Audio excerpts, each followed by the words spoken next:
பாவிகளுக்கான இரவு வசனம்.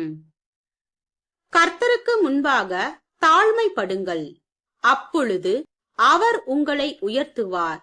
சகோதரரே, ஒருவருக்கொருவர் விரோதமாய் பேசாதிருங்கள். சகோதரனுக்கு விரோதமாய் பேசி தன் சகோதரனை குற்றப்படுத்துகிறவன் நியாய பிரமாணத்திற்கு விரோதமாய் பேசி நியாய பிரமாணத்தை குற்றப்படுத்துகிறான்.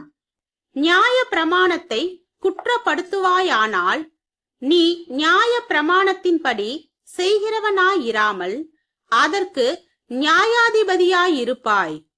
நியாய பிரமாணத்தை கட்டளையிடுகிறவர் ஒருவரே, அவரே ரட்சிக்கவும் அழிக்கவும் வல்லவர். மற்றவனை குற்றப்படுத்துகிறதற்கு நீ யார்?